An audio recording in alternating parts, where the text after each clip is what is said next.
दोस्तों आपका Uttarakhand next exam YouTube channel में। तो दोस्तों जो हमारी जो सीरीज चली थी टॉप 40 क्वेश्चन की, इसका पार्ट 3 है ये। 20 क्वेश्चन हमने इससे पहले वाली सीरीज में देख लिए हैं इसी पीडीएफ के। अब आज इसमें 21 से 40 क्वेश्चन की सीरीज देखेंगे, जिससे आपके कम से कम जो 20 क्वेश्चन है कम से कम अप्रॉक्सीमेटली कम 40 से 60 क्वेश्चन आपके बनने के पूरे चांस हैं। तो वीडियो को स्टार्ट करते हैं। ये 20 क्वेश्चन आपने पहले देख लिए होंगे, जिसने नहीं देखे तो मैं आई बटन में वीडियो को पिन कर दूंगा, वो आप उसे वहाँ से देख सकते हैं। तो आज बात करेंगे 21 क्वेश्चन से, ठीक है। अगर आपको पीडीएफ चाहिए होगी तो पीडीएफ भी मैं टेलीग्राम में डाल दूंगा, वहाँ से इसे डाउनलोड कर लेना। तो पहला सवाल आज का कि किसके भूमि बंदोबस्त के समय बिना भूमि को केसरी हिंद भूमि माना गया था? विकेट, पो, ट्रेल या गार्डनर? ठीक है, तो किसके टाइम को कहा गया था? ये कहा गया था आपके पो के टाइम को, ठीक है। और इससे रिलेटिव और चीज़ जो महत्वपूर्ण चीज़ें भी बता दूँ मैं आपको। जो 1861 में पहली जो प्रथम भूमि बंदोबस्त करवाया था वो किसने करवाया था? हेनरी रेंज ने किया था, ठीक है। और 1893 में जो बेना भूमि है उसे क्या संरक्षित भूमि घोषित किया गया था? 1893 में बेना भूमि को संरक्षित भूमि घोषित किया गया था, ठीक है। और वन प्रबंधन का जो पहला प्रयास था किसने किया था? वो 1823 में आपका ट्रेल महोदय द्वारा किया गया था। ये 3 क्वेश्चन आपके यहाँ से बन गए। एक तो आपका 1861 में प्रथम वन बंदोबस्त, ठीक है। 1893 में बिना भूमि को संरक्षित वन घोषित किया गया था। और तीसरा कि वन प्रबंधन का प्रथम प्रयास किसने किया था? 1823 में किसने किया था आपका? वो किया था आपका ट्रेल ने, ठीक है। 3 क्वेश्चन आपके बन गए यहाँ से। नेक्स्ट है कि रुद्रधारी जलप्रपात किस जनपद में है? चमोली, देहरादून, बागेश्वर या Pithoragarh? Pauri. Right answer option C है, ये आपका बागेश्वर में है। जो चमोली है, चमोली में आपने सुना होगा वसुधारा जलप्रपात है, जिसकी हाइट कितनी 112 मीटर है। किसी न किसी एग्जाम में आपको इसकी हाइट जो लंबाई है वो देखने को जरूर मिलेगी, ठीक है। नेक्स्ट है देहरादून में आपका आप देखा हो टाइगर फॉल गए होंगे आप लोग, शिखर फॉल आप लोग गए होंगे जो देहरादून रहता है। और पटना जो जलप्रपात है तो ऋषिकेश में मतलब है देहरादून डिस्ट्रिक्ट में, ठीक है। कौन कौन? टाइगर फॉल, शिखर फॉल और पटना जलप्रपात। साथ ही जो पौड़ी है, पौड़ी में आपका चूनाधार, ठीक है, चूनाधार, रामपुर जलप्रपात, ये आपके पौड़ी में पड़ते हैं। नेक्स्ट है कि ढालीपुर जल विद्युत परियोजना किस नदी पे है? टोंस पे है, यमुना पे है, भागीरथी पे है या आपका सरयू पे है? तो किस पे? आपका ये यमुना पे है, ठीक है। ये आपका कहाँ पड़ता है? ये आपका देहरादून में पड़ता है, ठीक है। साथ ही देखते हैं जो टॉन्स है, टॉन्स पे आपका कुल्हान, आपने नाम सुना कुल्हान, जो वो विद्युत परियोजना है वो आपकी कहाँ है?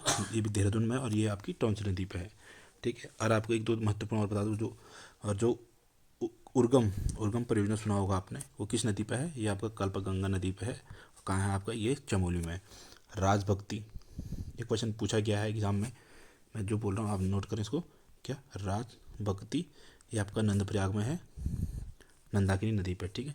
और आपको पता होगा किसों जो बांध है आपका टोंस नदी पे है, ठीक है। उत्स्यु बांध, ठीक है, उत्यासु बांध किस पे है? ये अलकनंदा नदी पे है। और कितने मेगावाट की है? ये 1000 मेगावाट की है। ये काफ़ी इंपॉर्टेंट क्वेश्चन है और काफ़ी बार एग्जाम में पूछा गया है। साथ ही जो कोटली भेल है टिहरी वाला, ये भी आपका 1000 मेगावाट का है, ठीक है। ये नोट कर लें आप, क्या है?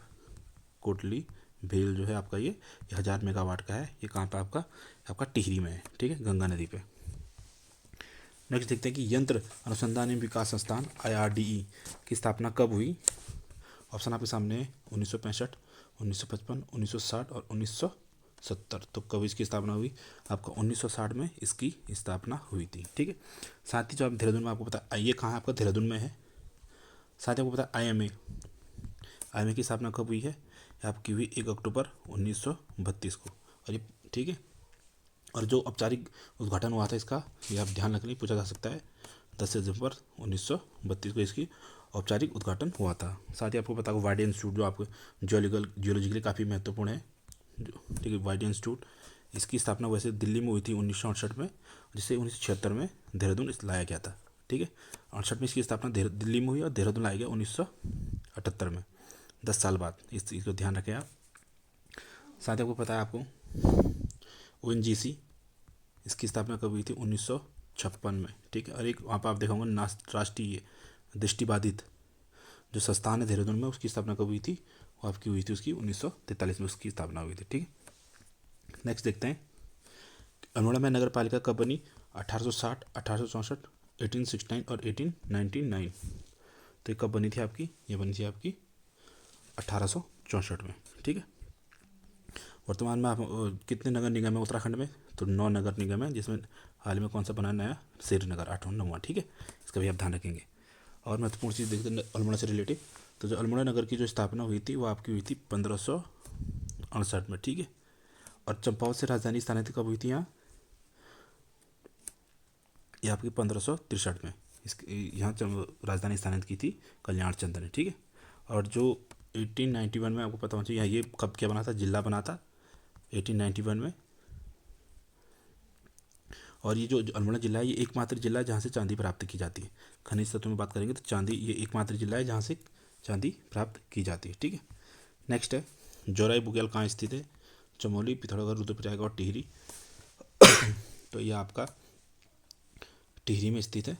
ठीक है। और जो चमोली में आपको चित्रकाठा बुग्याल स्थित है। पिथौरागढ़ में आपका छिपलाकोट, क्या क्या आपका छिपलाकोट, लड़ीपांगती और रुई बुग्याल स्थित है। ठीक है। बात करें रुद्रप्रयाग की तो रुद्रप्रयाग में आपका बर्मी बुग्याल जो कहाँ है नज़दीक, जो रुद्रनाथ जो मंदिर है उसके नज़दीक स्थित है। और साथ ही चोपता बुग्याल भी कहाँ आता है? रुद्रप्रयाग में आता है। आप चमोली में ना करें। ठीक है। और जो बात करें टिहरी की, टिहरी में और कौन कौन से? पवाली काठा, ये उत्तरकाशी और चमोली और टिहरी के बॉर्डर पर पड़ता है। ठीक है। और केदार काठा कहाँ पड़ता है? ये आपका उत्तरकाशी में पड़ता है। ठीक है, ये भी ध्यान रखेंगे आप। नेक्स्ट है कि पाखू देवता का मंदिर कहाँ स्थित है? उत्तरकाशी, अल्मोड़ा, टिहरी या चमोली? तो कहाँ आपका? ये आपका उत्तरकाशी में स्थित है। ठीक है। नेक्स्ट है कि औषधि एवं सुगंधित पौध संस्थान कहाँ स्थित है? हल्द्वानी, रानीखेत, पंतनगर और नैनीताल। तो ये आपका पंतनगर में स्थित है। पंतनगर में आपको पता होगा फूलबाग हवाई अड्डा हमारा, कौन सा? फूलबाग हवाई अड्डा। फूलबाग की जगह है वहाँ पे पंतनगर में, तो उसी के नाम है फूलबाग हवाई अड्डा वहाँ पे है। ठीक है। नेक्स्ट है कि नारायण आश्रम की स्थापना पिथौरागढ़ में कब की गई? 1936, 1929, 1945 या 1932? इसका राइट आंसर है 1936। ये भी काफ़ी बार एग्जामों में पूछा गया है। ठीक है। जो पिथौरागढ़ जिला है वो अल्मोड़ा से अलग होकर बना था। ठीक है, ये आप ध्यान रखेंगे। जो पिथौरागढ़ जिला है पूछा जाता है कौन सा जिला किससे अलग हुआ था, तो पिथौरागढ़ जो जिला है वो अल्मोड़ा से अलग होकर बना था। और ये कब बना था? 24 फरवरी 1960 को। सर कब बना था? 24 फरवरी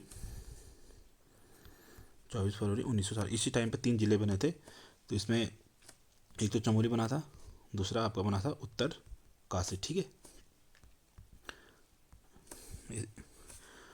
चमोली, पिथौरागढ़ और उत्तरकाशी। चमोली, पिथौरागढ़ और उत्तरकाशी। सीपीयू इस टाइप से भी याद रख सकते हैं आप। नेक्स्ट है कंडाली उत्सव कहाँ मनाया जाता है? उत्तरकाशी, पिथौरागढ़, चमोली या बागेश्वर? तो जो कंडाली उत्सव है ये आपका पिथौरागढ़ में मनाया जाता है। और ये 12 वर्षों में ये एक बार मनाया जाने वाला उत्सव है। ठीक है।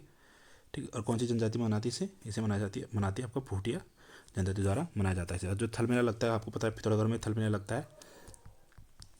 ये जो जलियांवाला कांड हुआ था 13 अप्रैल 1919 को उसके उस उपलक्ष्य में मनाया जाता है। और 1940 से ये मनाया जा रहा है। ठीक है। और बात करेंगे जौलजीबी मेला, तो जौलजीबी मेला मनाया जा रहा है आपको 1914 से। ठीक है, ये ध्यान रखेंगे आप। थल मेला आपका 1940 से और जौलजीबी मेला आपका 1914 से। ये दोनों चीज़ें ध्यान रखेंगे आप। और जो जौलजीबी नदी जो जौलजीबी मेला लगता है वो काली और गोरी नदी के संगम पे जो स्थान है वहाँ पे लगता है। काली और गोरी दोनों पूछा गया है बहुत बार क्वेश्चन पूछा गया कि काली और गोरी नदी के संगम में कौन सा स्थान है? तो ये जौलजीबी है। ठीक है।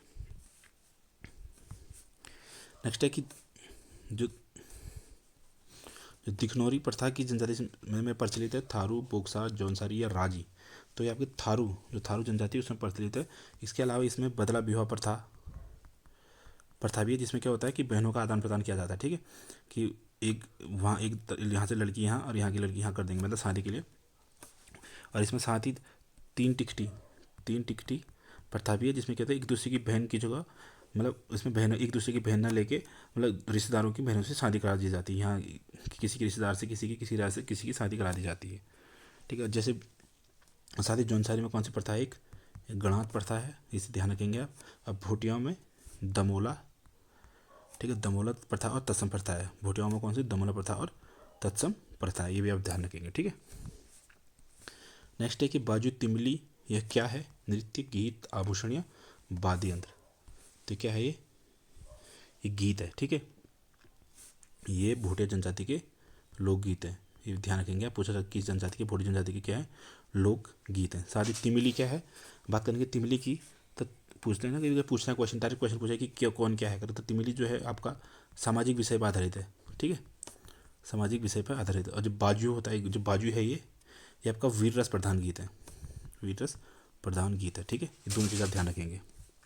नेक्स्ट है कि 2011 की जनगणना के अनुसार सर्वाधिक शिशु लिंगानुपात वाला जनपद कौन सा है, ठीक है। अल्मोड़ा, पिथौरागढ़, देहरादून या हरिद्वार।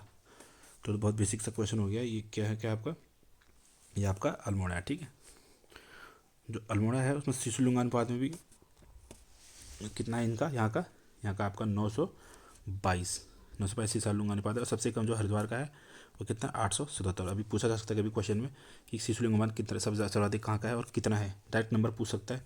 तो आपको पता होना चाहिए कि 922 जो है अल्मोड़ा का है, ये सर्वाधिक है, और 877 हरिद्वार का है जो सबसे कम है, ठीक है। और टोटल बात करेंगे उत्तराखंड में शिशु लिंगानुपात की, तो 890 ये क्वेश्चन भी पूछा गया था, ठीक है, इस एग्जाम पहले, इससे पहले एग्जाम में। तो इसे आप ध्यान रखेंगे। अगर ओवरऑल की बात करेंगे तो 890 है, बात करेंगे सबसे ज़्यादा तो अल्मोड़ा 922, सबसे कम 877 हरिद्वार। नेक्स्ट है प्रतिशत की दृष्टि से मैं राज्य में सबसे कम अनुसूचित जनजाति की जिले में रहती है, टिहरी, देहरादून, हरिद्वार या चमोली। तो ये रहती है आपकी टिहरी में, ठीक है, सबसे कम रहती है टिहरी में। पॉइंट परसेंट की बात करेंगे तो 0.14%, ठीक है। और जो सर्वाधिक जो एसटी है वो कहाँ रहता है आपका, यूएस नगर में रहती है। कितना परसेंट होगा, 7.46%। ये ध्यान रखेंगे आप। ये परसेंट भी पूछा जा सकता है, अभी अब जिस हिसाब से यूकेपीएससी एग्जाम बना रहा है। तो बात करेंगे टिहरी की, तो सबसे कम कितना, 1.4%, 1.14%, 14%, ठीक है। दूसरे नंबर पर अल्मोड़ा है जिसका है 0.20%, ये सबसे कम है। और सबसे ज़्यादा में कौन सा है, यूएस नगर है जिसका परसेंट है 7.46%। और देहरादून है जो उसका है 6.58%। ये दोनों चीज़ आप ध्यान रखेंगे, सर्वाधिक में उधम सिंह नगर और देहरादून, ठीक है। नेक्स्ट देखते हैं कि मुख्यमंत्री दाल पोषण योजना का प्रारंभ कब हुआ, 2018, 2019, 2020 या 2021। तो इसको प्रारंभ हुआ है वो आपका हुआ है 2019 में ये योजना प्रारंभ हुआ है, ठीक है। राज्य में जो भी हाल में जीके का क्वेश्चन बनाया था, मैंने करंट अफेयर में डाला था कि राज्य में जो आयुष्मान भारत डिजिटल मिशन है वो कब से प्रारंभ हुआ था, वो आपका 2021 से प्रारंभ हुआ है। ये क्वेश्चन पूछा जा सकता है क्योंकि जो आभा आईडी भी हाल ही में लॉन्च हुई उसमें देहरादून प्रथम स्थान पर है ना। तो पूछा जा सकता है कि राज्य में आयुष्मान भारत योजना डिजिटल मिशन कब से प्रारंभ हुआ है। तो आपको ध्यान होना चाहिए कि 2021 से ये प्रारंभ हुआ है। और अभी करंट अफेयर में अगर आपने करंट अफेयर की वीडियो देख ली हो हमारी, तो मैं 1 मार्च लेकर 31 मार्च के 3 वीडियो डाली हमने 10-10 दिन करके, तो आप उसे देख सकते हैं। उसका भी लिंक मैं डिस्क्रिप्शन बॉक्स में डाल दूंगा या प्लेलिस्ट लगा दूंगा इंडी स्क्रीन पर, तो आप वहाँ से इसे जरूर देख लेना, जो कि आपकी किसी भी एग्जाम के लिए महत्वपूर्ण हो सकती है, ठीक है। नेक्स्ट है कि उत्तराखंड में निर्वाचित सरकार के प्रथम महाधिवक्ता कौन थे, दत्त प्रसाद नैथानी, वीबीएस नेगी, मेहरबान सिंह नेगी या इनमें से कोई नहीं। तो कौन थे आपके, ये थे ऑप्शन सी मेहरबान सिंह नेगी। और वर्तमान कौन है हमारे महाधिवक्ता, ये हैं आपके सूर्य नारायण बाबुलकर, ठीक है, ये ध्यान रखेंगे आप। और जो राज्य विधि आयोग था उसके प्रथम अध्यक्ष कौन थे हमारे, जो राज्य विधि आयोग है उसके प्रथम अध्यक्ष कौन थे, न्यायमूर्ति धर्मवीर भारती। जो मैं बोल रहा हूँ उसे आप नोट करें, धर्मवीर भारती, ठीक है। और जो राज्य मानवाधिकार आयोग है उनके अध्यक्ष कौन है, ओके, विजेंद्र जैन, ठीक है। इन चीज़ों का आप ध्यान रखेंगे। नेक्स्ट है कि 5वीं विधानसभा में कुल कितने प्रतिशत मतदान हुआ है, 64.35, 63.92, 65.37 या 59.49%। तो इसका राइट आंसर हो जाता है ऑप्शन सी, 65.37% मतदान हुआ है, ठीक है। जो प्रथम विधानसभा चुनाव हुए थे उसमें मात्र 54.34% ही मतदान हुए थे, ठीक है। और जो सर्वाधिक मतदान हुआ है वो आज तक कि कौन सी विधानसभा हुई, तृतीय विधानसभा में सर्वाधिक मतदान हुआ है, वो भी 67.70% मतदान हुआ है, ठीक है। और जो महिला प्रत्याशी हैं तृतीय विधानसभा में कितने थे, वो उस टाइम पे तृतीय विधानसभा में थे आपके 5 थे। और जो वर्तमान विधानसभा है 5वीं विधानसभा, इसमें महिला प्रत्याशियों की संख्या कितनी हो गई है, अब 8 हो गई है। तो कोई क्वेश्चन पूछा जा सकता है कि महिला प्रत्याशी की संख्या कितनी होगी, तो जो 5वीं वर्तमान विधानसभा है उसमें 8 महिला प्रत्याशियाँ हैं, ठीक है। नेक्स्ट है कि क्षेत्र पंचायत का सचिव कौन होता है, मुख्य विकास अधिकारी, ब्लॉक विकास अधिकारी, मेयर या इनमें से कोई नहीं। और तो 38 है, इसका राइट आंसर ऑप्शन बी है, इसको ब्लॉक डेवलपमेंट ऑफिसर भी बोलते हैं, ठीक है। नेक्स्ट है कि द्रोसोली ग्राम स्वराज मंडल की स्थापना किसने की? सुंदरलाल बहुगुणा, जगत सिंह चौधरी, चंडी प्रसाद भट्ट और विश्वेश्वर दत्त सकलानी। इसका राइट आंसर ऑप्शन सी है। किन्होंने की थी? चंडी प्रसाद भट्ट ने की थी। कब की थी? 1964 में। ये आपका गोपेश्वर में है। अगर आप गोपेश्वर मंदिर मार्ग की तरफ जाएंगे तो राइट साइड में आपको ये दिख जाएगा इस स्थान। ठीक, बात करेंगे साथ में ही चंडी प्रसाद भट्ट से रिलेटिव और चीज़ें। तो 1982 में इन्हें रेमन मैग्सेसे पुरस्कार मिला था। 1986 में इन्हें मिला था पद्मश्री। ठीक है, ये भी ध्यान रखेंगे आप। 1986 में पद्मश्री मिला है इन्हें। और आपका 2005 में इनको मिला है पद्म भूषण। ठीक है, पद्म भूषण। 2013 में मिला इनको गांधी शांति पुरस्कार। और 2019 में, ठीक है, इनको मिला है 31वां इंदिरा गांधी राष्ट्रीय पुरस्कार।